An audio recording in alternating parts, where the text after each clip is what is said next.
Welcome to the Ryan and Nate's Business Podcast. Come listen to these two blue-collar business guys. Nate, your go-to automotive repairer, and Ryan, your local heating and air contractor, talk about business, how to help you, and hear stories from our local unsung heroes.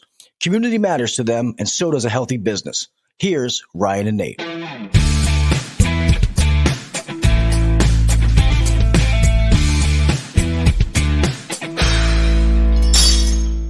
What's up, everyone? We are interviewing Nathan. We met a guy named Nate O last week. That was cool, and his name was Nate. My whole life. And you got to get a name change, my friend. Know. I've never heard of that one my whole life. Everyone's always like, what should I call you? Everyone's always so, scared to call me the wrong thing. You can't offend me. I just never heard NATO. So I don't know. I might need to go with that. Yeah, we should have got more context, but we can steal it. Another thing I'm stealing is your script from last episode.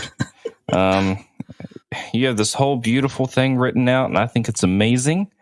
And I was like, why do we have to change it? Nate did such a good Nate, Nathan, Nate. Did such a good job. Wait, hold on a second. Why'd you just call me Nate? Nate. Oh, so Nate is off limits, eh? Well, no, my uncle called me that when I was a kid. Is there like a character that's called Nate, or did you just I was just trying to float off the tongue? Okay. I have a almost 1-year-old child, so I was going to say night, but okay, that would have gotten weird. Yeah, I had an uncle who tried to get on my nerves when I was a kid. He called me Nate. Or the other one that got on my nerves, probably shouldn't share this because it'll just never go away, but my grandmother called me Nathan Bird. Nathan Bird. That's weird. It's super weird. Let's not use it. Okay. Well, your last name is Wigley. Your first name is Nathan. You have spent, how many years in the automotive industry? 28 years in the automotive industry, turning wrenches, running an amazing company. And then you kind of came at a crossroads of trying to grow the company. It didn't really work out. So you decided, I really want to work in business. So now you're here at Atlas Consulting, doing what you love to do the most, which is business. I remember dropping my vehicles off to you, and you would hit me with like a one-liner or a two-liner from a book you read or something you've learned yourself, and it would just rock my world. You were always someone I really looked up to in the business world. You know how to fix a car better than anyone else, so you know what it's like to be a technician. You know what it's like to be the top dog. Over the years, you've taught me how to be an amazing leader, and I think that's why we work well together. You're a very good person when it comes to like executing things and just knocking out tasks. I like to take risk and, get creative about things. So I think we work really well together. I couldn't be more honored to have worked with anyone else in any circle that I'm a part of. I think I'm most honored to work with you. And yeah, you're just a badass, man. So that is your introduction. My introduction said I have great hair. I think you also have great hair. We wear black t-shirts a lot. That can be triggering if you know the inside joke on that one. And yeah, you're an amazing co-host, and this is all about you, my friend. Maybe that needs to be the logo for this thing. We haven't yet to really figure that out. Black t-shirt? By the time this is produced, we'll have a logo. Yeah. No, I was thinking maybe black t-shirt and hair, like the silhouette of like some good hair. Johnny Bravo looking guy. Yeah. Did you ever watch Johnny Bravo? I know that's for your kids, but no, I didn't. Yes, that's some of our challenge, isn't it? We're like slightly different generations. We're coming at this thing from slightly different angles. You love the 80s. Your opinions on movies is sometimes concerning. This is true. I'm a student of all genres. So the 80s, I don't really remember the 80s. I was a kid in the 80s. I remember the 90s. I remember grunge. I do remember grunge when it happened.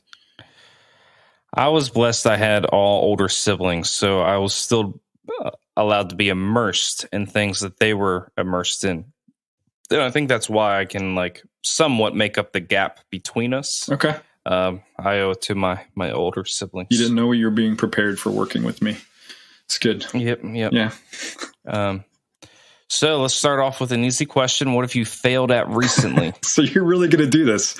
You're going to turn all of my questions on me. I wrote those for you. They were very specific for you. I thought they were just so good. I gave zero. They were so good. I gave zero effort at thinking about these for myself. So this will definitely be completely cold. Just rolling right into this. So what did I fail at recently?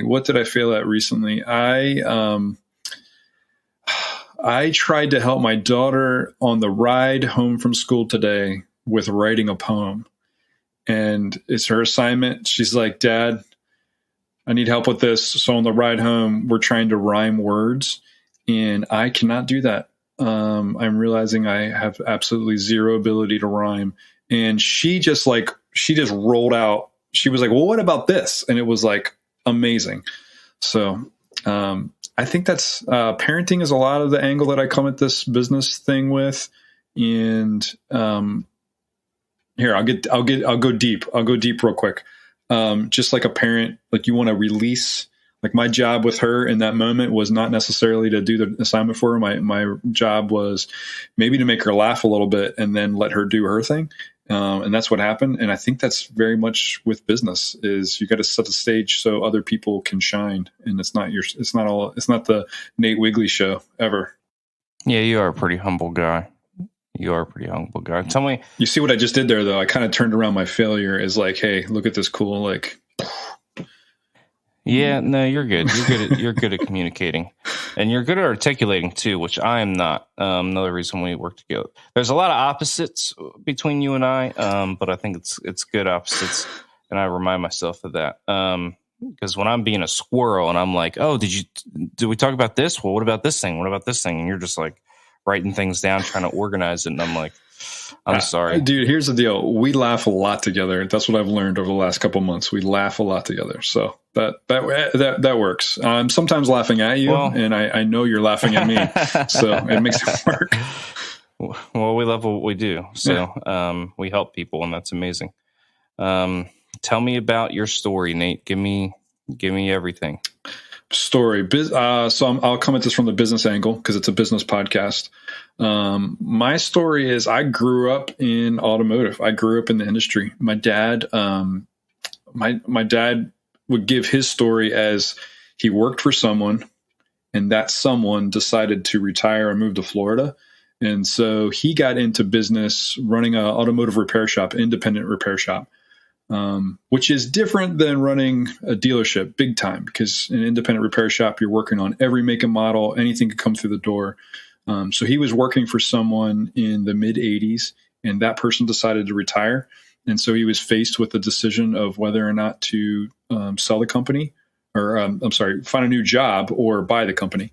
And so he chose to buy the company. And so when I was around 7 or so, my dad bought a company. And I was the kid that just hung around. I hung around all the time. My parents were, starting a company together, and that meant I was an only child. And so that meant like I just had to be at the garage. And so as a little kid, started out painting, doing anything that needed to be done, dumping the trash, cleaning the bathrooms, doing all that stuff. I just was kind of like the regular mascot around the place. And then when I got old enough, I guess probably around 12 or so, I started actually turning wrenches, started working on Saturdays, whenever he was open on Saturdays. And I just grew up doing the work of fixing cars. Somewhere I went off to college, went to business school, got married. That was the only time that I lived outside of the 21227 zip code. I have since traveled to many amazing places in the world, but I've lived almost my entire life in 21227 in Maryland, except for the 2 years I was at college in Florida, except for the 2 years where I met my wife. And we came back together. We got married. We actually worked together at the garage. She ran the office, and at first I was still a technician, kind of working my way up through the ranks, and then gradually started managing the other technicians that were there, especially when my parents were away on vacation. And we worked together for many, many years, my wife and I. That's usually not recommended for marriage. Counseling is usually not recommended, but it worked for us. We loved it. And so we worked together for probably 24 years or so, until she felt, she went on to some other opportunities and, felt like that was a better fit for her. At the garage, I, worked a lot to lead the company, worked a lot to make a lot of changes, but I got to the place, with working with family where I just felt like, my parents weren't quite ready to retire yet. My love gradually moved away from turning wrenches to managing a company. So the way I like to say it is I started looking at the company as a machine. I worked on machines, but I started to look at the business like a machine. Hey, how can I make this thing run better? And how can we grow and make this happen? So that's what I really fell in love with. And my parents weren't ready to retire yet. And so during that time, I decided, hey, why don't I go and learn what other industries have to offer, in other small businesses? And, you came up with this, you have this opportunity where you wanted to start a company helping other small businesses, especially in the service industry, in that blue collar sector. And I was like, I would love to learn more about how business works. And what I can do to contribute, what transfers from my experience to help somebody else. And it's been a blast. So that's kind of how I ended up here. Sweet, man. Well, thanks for being here. All right. So your first job was with your dad, turning wrenches. I learned last week that you were an only child, and it blew me away. So much clarity around my life as well. I understood you so much. So that's a loaded statement right there. You're like, oh yeah. Nate is self-absorbed and self-centered and doesn't know how to share. No. You're fine. But you do have like 18 kids. So I did. I get it. We tried to make up the difference, right? So not quite 18, maybe just 4, but 4 kids. And I appreciate you. One of the things I love about you is, and we got this generation difference, you going to church together, you make my job as a parent easier because you hang out with my kids and volunteer working with my teens. And so some of my boys will go to you to talk about things before they come to me. And so I'm cool with that because it's like this, this understanding that we have. So that message, you might deliver it with a few more colorful expletives, F-bombs. A couple more F-bombs, and that's fine. That's fine. That's the way you younger kids communicate. But I'm happy. I'm happy. Yeah, and I hope there's and I hope I know we're talking about business, but I hope it's okay. I mean, they'll tell me things that are not to be repeated, and even though I work with you every day, it's like the bond I have with your boys is great, and I think. If I wanted to learn any parenting from anyone, it's you. You've raised significantly. You've raised good young men, and there's something to be said about that because all your boys are great. I've never spent any time with Abby, but there's no reason to. But I've had a lot of fun in the youth ministry, hanging out with the guys over the years, and I think my favorites are. Some work for me, and then the others are just your boys. So it's been fun. Well, last episode, you talked about influence, and I'm happy to have that influence. I'm happy for you to have that influence with the kids. So with the boys, it makes my job way easier. I'm like, this is getting complicated. Go talk to Ryan. Yeah, and the community we're involved in too just makes even business way easier because, as business owners, you need to have a community around you, right? And the community, even before you and I had this dynamic of working together every day, I could come into your shop and I could learn a lot from you. And that was really cool. Yeah. I'm curious, did you have a lot of those, were you just bleeding business and wise wisdom of advice of a lot of guys that came by your shop, or did I get special treatment? How did it go with other people coming by? I don't know how to answer that question because I'm still not sure about this, these truth bombs that I'm reported to have dropped. So There you go. It was on your mind all the time, so. And you were just, a fish doesn't know he's in water, and you're in water telling people. Just having a conversation. It's just falling out of my back pockets. I don't know. I have no idea. I do love sharing stuff that I learned. So there's a lesson there. I love sharing stuff that I learned. So I'm not surprised that you came along on a day where I read a chapter in a book. I'm like, dude, check this out. That's kind of the way I roll. Which is also why I told you to go watch Bullet Train. I thought it was a good movie, and I don't understand. I don't understand. It was a good movie. Okay. It was a good movie. I did like it. Okay. I liked Wakanda better. I did like Bullet Train though. It was fun. But my nerdiness. All right, I'm going to give you two names, and you're going to tell me who you would rather meet. Okay. Oh, this is okay. Good. And this has to do with your love for the E-Myth. Michael Gerber wrote the E-Myth, and you talk about this book every single day. Okay. So if you had the author of the E-Myth, Michael Gerber, if you had the opportunity to meet him or Donald Trump, who would you want to meet? Oh man. Okay, so this is easy in one sense. If it's somebody that I wanted, if I was in a day where I felt like I needed to get some inspiration and learn something, without a doubt, it would be the author of the E-Myth. Without a doubt. If I just wanted, if I was like, man, I wish I could see, I wish I drove by like a good, train accident right now. And I wanted to see something, I wanted something, my curiosity to be piqued and have something interesting to laugh at, then definitely getting a beer with Donald Trump would be what I would pick. So just really depends on the mood I was in. All right, the mood you're in. All right, Michael Gerber, or what's a good actor's name? Hugh Jackman. Would you rather meet Hugh Jackman or Michael Gerber? I'm just trying to figure out how much you love this book, The E-Myth. Okay, all right. I guess I do like a lot that Hugh Jackman did. So I mean, I feel like I'd go with Hugh Jackman. I would go with Hugh Jackman because 9 out of 10 people that I would bump into later and be like, "Hey, I met Michael Gerber." They'd be like, "Okay, is he my insurance representative, or who is he? Is he in office in Baltimore County?" They wouldn't quite know why they knew that name, but Hugh Jackman, they'd be like, "Oh, cool, that'd be great." So yeah, I feel like there's more story, more opportunities for later stories. I'd go with Hugh Jackman. Okay, the last one is Michael Gerber. You think I love this guy? Dude, you talk about him all the time. He definitely had a lot to do with business for me. Okay, go. Or Creed from The Office.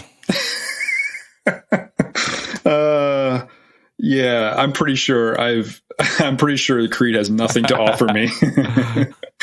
I go in that sense. I'd go with Michael Gerber.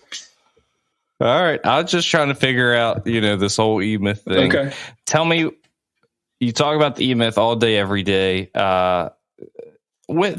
You're appropriate about it, and there's so much to learn from both of the books. And he's written different variations of it. But what is your favorite pieces from the book? I love the way he breaks down the technician, the manager, and the entrepreneur. He does, and for those of you guys that have not read the book, go read the book. But just a quick overview. And tell me more about those. I feel like it's because I went through that journey in my own spirit, right? So I spent years as the technician, and in the book he uses technician in the generic sense. I always tell people like a dental hygienist is a technician. They're executing a skill that they've taken time to learn to help someone else's life. So you could be a technician of all kinds of different things.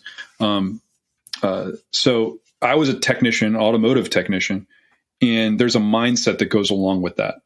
And there's a shift, though, at some point when you start, if you're a business owner is when you hire your first person, or maybe you're a technician and you've risen the ranks in the middle management, so to speak, and they've decided, hey, you're such a good technician, and they give you your first responsibility to oversee someone else. Maybe it's an intern that came in, or maybe it's a team of other technicians. Like, there's this assumption, because you're a good technician, you must be able to be a great manager. But those are wildly different skill sets. And I just love the way he breaks it down. A technician's mindset is there's nothing wrong with him to stay a technician if that's where he wants to be. If he loves turning the wrenches, he loves fixing the things and making the light bulb turn on. If he loves doing that, he should stay there. There's nothing wrong with that. But just because you're great at being a technician does not mean that you're going to be great at being a manager. It's a whole different skill set of being able to oversee someone, inspire someone, create a culture where people can learn. That's an amazing jump, and it's a different skill set. I enjoyed making that jump. And then there's the jump after that, which is the entrepreneur.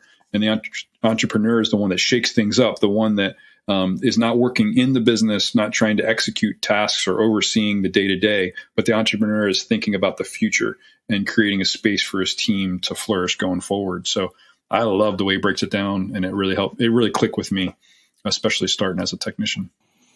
Very cool. So does each of that person take on a personality trait between those three? Like, this person's typically an introvert, this person's typically an extrovert, this person does this. Tell me more about that. Yeah, never thought about it that way. I know why you're asking, because we recently just went and learned all about the Myers-Briggs and personality types. I think that each of those personality types has to lead differently.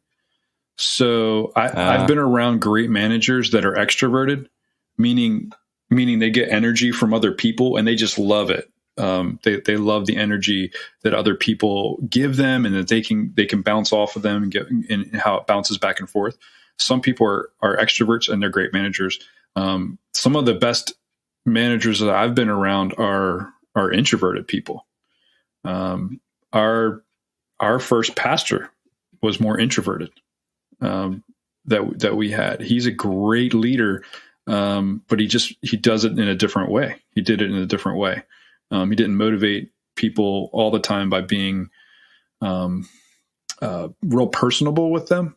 Some of the best public speakers are introverts. I just think you just need to approach the same task from a different angle when you have a different personality.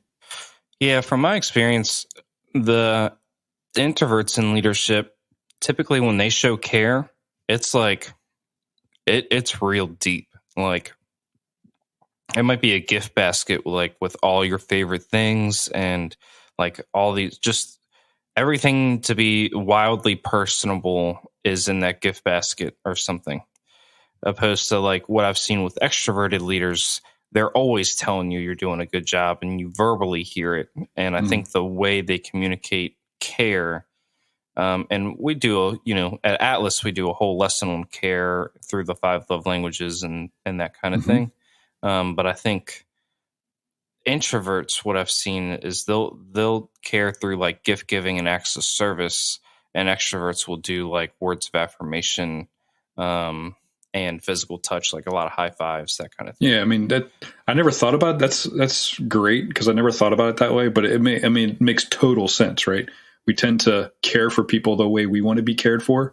And an extrovert, it's all about the interaction, right? It could be the interaction of hearing encouragement back of what you meant to somebody, but it also, the interaction of, high five or a fist bump is interaction, whereas the introvert's more kind of thought out or pre-planned a little bit more, thought out a little bit more.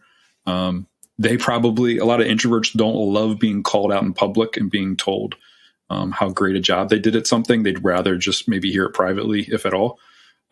So yeah, that makes a lot of sense. Yeah, and you helped elevate that for me, because I've been given the speech on how to give care to your organization. We talk about the 3 C's too, on how to keep your employees: care, chemistry, and it's care, challenge, clarity, and clarity. Yes. I set them out of order, so it was like hard to remember. Yep. But the care talk, I've always talked about the five love languages, but you were the one, when I talk about the 5 love languages in that care talk, I say, oh yeah, the physical touch. Well, obviously we're not going to physically touch anybody here. So but you made it better when you're talking about the high five, physical touch. People like fist bumps. They like a pat on the back, like a physical pat on the back and that type of thing. So you helped elevate that teaching, which is great. So my next question on your paper, that was supposed to be for me, but now it's for you. And I'm learning lessons of how we're gonna handle this in the future. I'll make you go first. That's what I was thinking. I was like, "Oh, buddy, you should make me go first." What is your biggest influences? Who are your heroes? My mind immediately goes back to when I was a kid. I feel like you're formed. A lot of what forms you as a man, especially, is the men you had around you when you were younger. So for me, my dad was for sure one of my influences and heroes. It's why I got into automotive, was to be around him and closer to him. He taught me a ton. I was also, even though I was an only child, I was also very blessed to have multiple uncles in my life that because my mom was the oldest of 5 kids. So my uncles were like 10 or 13 years older than me. So they were in that cool zone, kind of like you are with my boys. You're in that cool zone of like just older. And so I was blessed to have uncles that were super involved in my life. So even though my dad didn't hunt and fish or, do any of those kind of things, I had uncles that did, and they were huge in my life. And so they would take me out and teach me how to, everything from martial arts to hunting, fishing, camping, backpacking, outdoor stuff. So they were huge. And I also got to see their marriages up close, because I would this summer I would bounce around to their houses and usually sleep on their couch. And they'd take me to work or they'd take me out in the woods, but I also got to see their marriages up close. So they were huge influences to me. And then when I was in high school, I had a youth pastor. My church didn't have a youth pastor. In high school, they hired one, and I was always over his house. So there was always men that were like about 10 years older than me that I learned a ton from. And I'm realizing it now how much I learned from them. When I was a kid, I didn't. I was just having fun. But I realize now it shaped my character a lot. And you are very outdoorsy as well, right? Yeah, which is weird. Well, I live in the suburbs, but I would rather be in the woods, in the mountains. Yeah, we have Patapsco right there, so it's not too bad. It's a blessing. Yeah. It's been some of the things that I've loved to do, is be able to take people out in the woods, go backpacking, learn about how to navigate and do all those fun things out in the woods. So right now we have one client that we work extremely hard with, because this client needs a lot of work. This client that we have now, they're on the verge of failing, and we have come in and we have done our very hardest and very best to not allow that to happen, and we haven't allowed it to happen. Nate, tell me about your day-to-day, what you're doing, that kind of thing.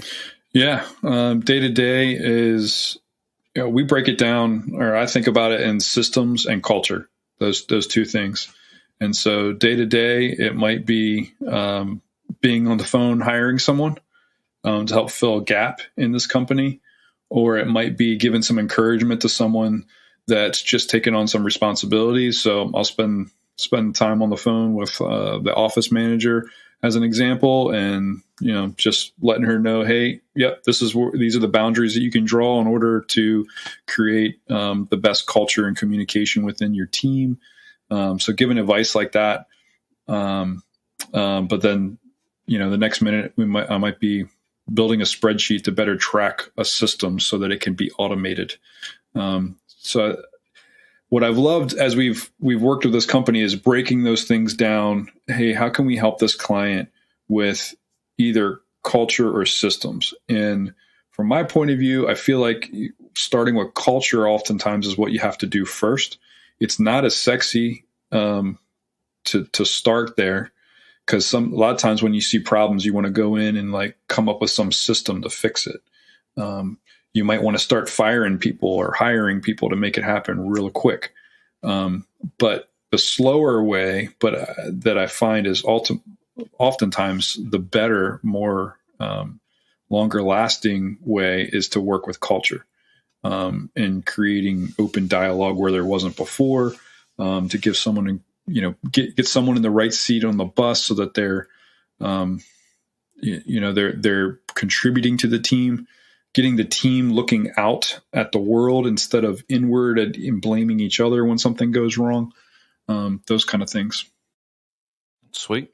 Yeah. I mean, I would say day to day is you're usually helping a lot of what I see you do is you're doing what needs to be done in the company to be successful, but you're making sure someone in the company is watching you at least, so then they can do it the next time. Yeah. And that's nothing I asked you to do. It's just something you were like, yeah, this is what and how we should do, because you're just very good at what you do. Because we're not going to be there. We're eventually not going to be there, right? Yeah, the goal is for us not to be there, for sure. Yeah. No, that's really, really good. It's just the concept of working yourself out of a job. Want to work myself out of a job. Yeah. Move on to the next client to help them. Yep. Move on to the next one. All right. Back to the automotive industry. What are the things? What I had two questions that, because I have ADD, I'm coming back to this now because I just remembered. This isn't one of my questions. You're not following my list perfectly, are you? No, because you have ADD. Yeah, ADHD, man. Get it right. I don't actually. Yeah. I didn't pay attention in school. That's what degree I have.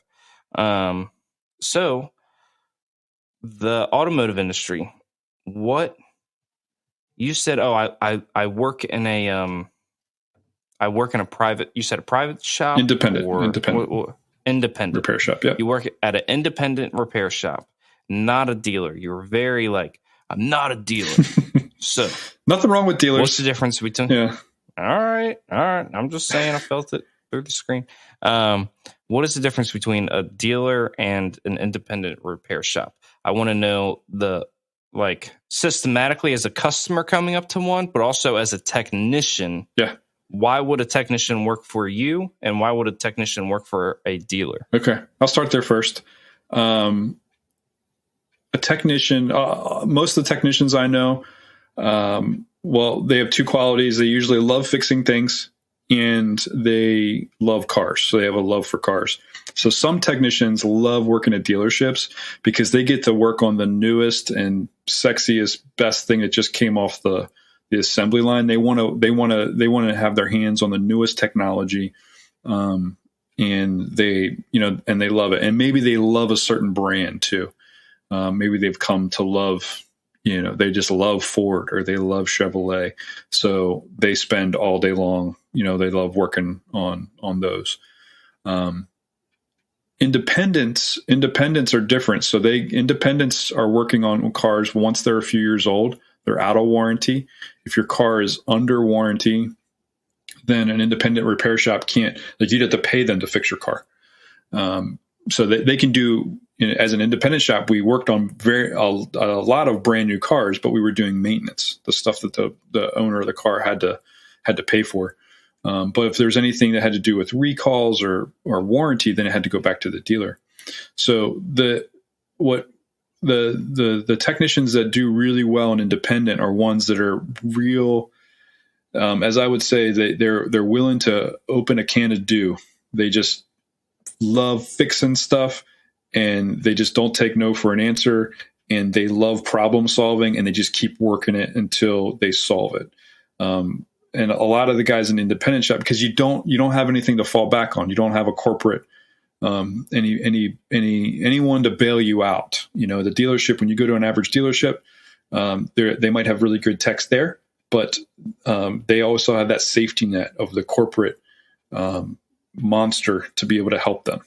Independent shops oftentimes do not have that. There's some help between them, or there's a network, but they have to be really good problem solvers. And so as an independent guy, I could make the argument that I think some of the best technicians I know are in the independent world, because they had to learn not only they might have a Saab come in 1 minute and then a Toyota the next, and then a Ford back and forth. They might have a car that's 2 years old doing maintenance on it, and the next one rolling in after that is going to be the 20-year-old rust bucket that they have to figure out how to keep alive and resuscitate to keep it going. And so they're some of the best, most skilled technicians that I know. So is the term can of do pretty much the same term as opening up a can of whoop ass? Sure. Is that where you got it from? I don't know. I had one technician who did not do very well with me. Eventually he came, and he said he was going to open a can of whoop ass. He came along later. He did well, but when he first started with me, he did not do really well with me. And he was bringing me problems, no solutions. Mm-hmm. And it was always like, well, did you try this? Did you try that? And then I don't know why. One day it just came. I was like, I need you to go back there and just open a can of do on this thing. Like, tell me what you can do with this thing. So I don't know. Maybe I had in my head, open a can of whoop ass. I'm not sure. Maybe I was drinking a Mountain Dew that and day. Then you fought him to the end, and there was a pipe wrench, and you just whiffed it across his temple. Yeah, took him out. No, he ended up. He stopped bringing me so many problems and started trying to solve them himself. So I think he had come from a dealership. And so that's the other thing. So dealerships, man, they're working on things that are like 2 years old. And like when the book says that alternator will take 1 hour to do, it usually takes less than that. But once the car is 10 years old, like those bolts have been in tight forever. You start breaking things, you touch it and then snaps off. You got to deal with it. And so we always needed to come down to some solution to figure out what to do to help somebody. And so I didn't do real well with a bunch of reasons why this can't be done. I need you to get back there and open a can of do on it. So the other thing in the dealerships, you asked about what was different between an independent shop and a dealership. Now, this doesn't apply to every independent shop, but a lot of it comes down. There are some trends with the way technicians are paid in the different models. So as far as I know, without exception, in a dealership, they're going to get paid flat rate, meaning technicians get paid usually 100%. They get paid based on the work that they do. So if the job says it takes an hour to do it and they do it in a half an hour, then their paycheck at the end of the week gets paid based on an hour. So for those technicians, you'll hear them sometimes talk on a busy week. They'll say, I turned 80 hours this week. It doesn't mean they worked 80 hours, but it just means that they did 80 hours worth of work, and that's what they're getting paid on. Some of them love that. The downside to that is when there's a slow period, though, they don't have any work. So they might not have 40 hours to work during the slow time. The other downside to that too, from a company perspective, is that it pits those guys against each other at times. So right. If 3 cars come into the shop that day and there's 5 technicians, they're all looking at each other, who's going to get this job? There's a lot of politics and infighting that happens in those kind of places. And in the end, the client's not served a lot of times, because in the end, there's a big, as honest as you might be, there's a tendency to maybe blow something out of proportion. People get sold things that maybe they don't need. And that's kind of what happens at a lot of those kind of places. Definitely not across the board. I'm definitely not saying that people that work in dealerships are dishonest. But there is a tendency towards to more of that. The industry isn't known. It doesn't have a great reputation. And that's part of the reason why. Independent shops, I always paid my guys hourly. And they would get, paid overtime if they worked more. We worked more as a team. It created teamwork. They would always get bonused at the end of the month on the hours that they turned. It was a small bonus thank you kind of thing to stay motivated. But I always felt like I needed to hire good people with character that would work. that weren't just flat rate, that weren't just getting paid only when they produce something. I need to have good people of character that showed up on time. So I worked really hard to make sure we had those people, and we worked as a team. And it created, in my mind, it created a better culture. And that, from a client's point of view, I think came across, because clients would come in, they would oftentimes, have a personal relationship with the technicians. They felt the sense of teamwork. And it played out in the advice that we gave them too, and the way we fixed our cars. We weren't just motivated by getting more jobs. Like, we just were honest with somebody, knowing that they were going to come back. And when it was time to do that coolant flush, I didn't have to try to sell them today just to pay my rent. I am wildly offended because you did not ask me this question on your paper. Okay, great. So this is my last question for you. Okay. And again, I'm offended. Are you a DIY guy, or would you rather buy retail? Oh yeah, I had that on my list, and I forgot about that one. Oh yeah, I forgot. Yeah. Well, so here's the cool thing. You can answer this too.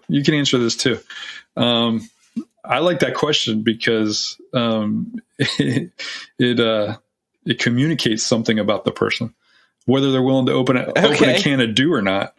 So me, here we go. I would rather DIY something than pay for it to be done. That doesn't always turn out well. My wife has a whole list of things that when we first got married, I was into woodworking. So I'd be like, no, we're not going to buy that. I can make it. But I just never got around to making it. So as I've gotten older, I've learned there's a time to buy. What are you mumbling about? Nothing. I just said nowadays a 2x4 costs a lot of money. That's true. Yeah, but what judgment do you make of a guy who rather buy retail? I'm not making any judgment. What kind of shame do you? You just what kind of shame do you have? There's a lot to be said about the guy who'd rather have retail. I would say, I meant that in the sense of there's positive to be said about the guy who loves to craft something and make something, and find a way around it. I'm not necessarily saying there's something bad about the guy who decides to buy. Okay. So, are you a DIY guy? Answer to myself. I don't know. I'm keeping my answer to myself because you didn't ask me when it was my turn. So you're never going to know. But I have my judgments about the DIY or retail person too. Here's what I'm not going to share them because this is not my podcast. Here's yours. My judgment of you. This is your episode. Here's my judgment of you. Okay. You're a DIY business dude. Right. I don't know how many projects you do, crafty projects, but there's lots of different ways to do DIY. And so you could pay someone to run your company for you and do all the little pieces, or you can be scrappy, and you got that in business. So, yeah, I would say the hardest part right now in business is that I'm bigger than where I came from. So I have no idea what, the next level looks like working it every day and being immersed in it every day. Because I came from a really small shop, just like you came from a small automotive shop. So it's like, a couple million looks a lot different from a multi-million, right? And then going in from those and stuff like that. So it's been kind of one of the hardest challenges. Yeah. And I think this is going to be a great way for us to be able to get more advice as well from people. And as we bring people from different business perspectives, different business experiences here to this podcast, we're going to be able to learn from them.